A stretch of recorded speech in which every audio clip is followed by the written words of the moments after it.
super excited banget karena mau makan bareng sambil ngebahas topik yang deket banget sama kehidupan pelajar. Dan pastinya kita bakal seru ngobrol bareng-bareng juga sama kalian. So, jangan lupa siapin cemilan kalian juga ya. Oke, sekarang kita mau on the way Ke mall yang mau kita makan bareng.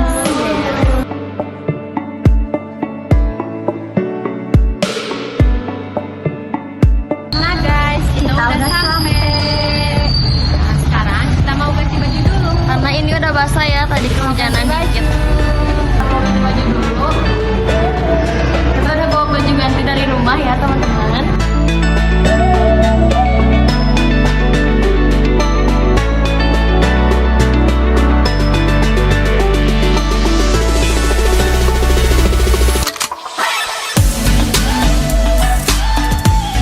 Kita lagi cari meja buat duduk. Buat tempat duduknya kita mau cari dulu yang PW teman-teman, betul. betul Ya. guys.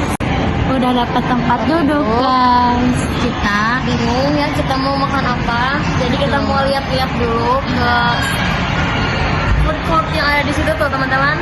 Ya, betul. Nah, kita mau pilih-pilih makanan dulu. Sekarang mau cari makanan. Kita udah dapat, kita beli ramen ya jadinya. Ya, ini nomor 20.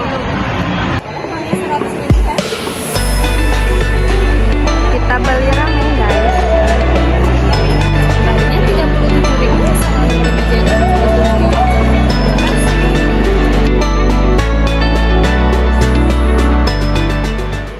Sambil nunggu makanan, kita mau ngobrol seru nih.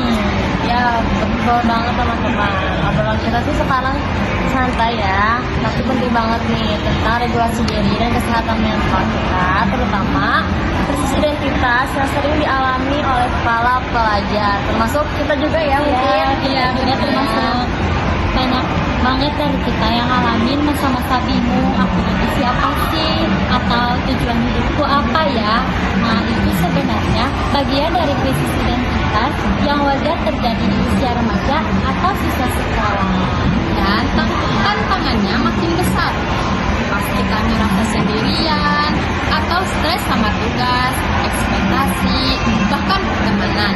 Tapi tenang, kita juga mau bahas cara menghadapinya, terutama lewat hal sederhana seperti kita nih sekarang lagi menjaga kewarasan kita juga ya. Ya, ini juga salah satu cara kita buat menjaga kesehatan mental kita. Biar enggak stres, kita nongkrong sama teman-teman. Sekarang, nah ini makanannya udah sampai, mau lanjut ngobrol yang tadi, ngobrol-ngobrol seru kita, ngobrol santai. Gimana Hai? Aku mau nanya nih, kalau menurut kamu krisis identitas itu kayak gimana sih tuh? Kalau menurut aku kayak kita merasa kehilangan arah. Misalnya aku pernah ngerasa bingung mau ke sekolah mana, ngerasa beda dari teman-teman. Terus mungkin aku cocoknya di mana sih, kayak gitu. Bisa sih kayak gitu juga. Itu juga bisa bikin kita stres ya teman-teman, karena kita ngerasa tertekan karena harus cocok sama satu hal, sama satu orang, dengan standar orang lain juga. Padahal kan belum tentu kita juga sesuai sama diri kita sendiri, harus enaknya gimana gitu. Kadang kan suka bingung ya. Nah, makanya regulasi diri penting. Kita harus belajar kenal sama diri kita sendiri, ngerti emosi kita, dan tahu kapan butuh istirahat dan bantuan. Dan salah satu ya yang ngebantu aku waktu aku lagi down itu kan biasanya hangout atau keluar bareng teman-teman bareng kalian, bareng anak kelas, nongkrong juga, terus kayak nonton film atau sekedar makan bareng gini juga udah bikin mood naik ya sebenarnya. Mah nggak perlu yang mahal-mahal, nggak perlu yang nggak perlu yang gimana juga udah bagus banget. Setuju banget. Kadang ngobrol tanpa janji itu udah jadi healing tersendiri.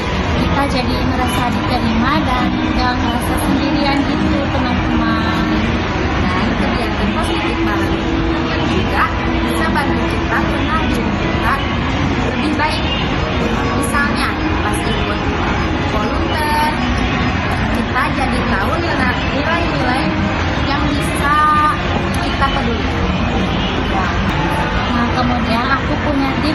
buat kalian semua, jangan takut cerita, Pak. Ya, cari teman yang suportif, atau kalau perlu konselor sekolah. Kamu gak harus kuat sendirian. Kalau dari aku, coba deh tulis jurnal. Tulis perasaanmu, hal-hal apa yang kamu syukurin, dan hal-hal apa yang bikin kamu senang, bahagia, dan lain-lain. Dan juga ya, bisa juga kalian luangin waktu kalian buat kegiatan bareng teman, dan kita makan, main, dengan hal yang sehat, yang positif. Jadi kesimpulan menurut aku ya, nutrisi tidak bebas itu bagian dari tubuh kita, tapi kita bisa lewatin itu dengan cara regulasi diri dan dukungan sosial juga dari teman-teman kita juga ya.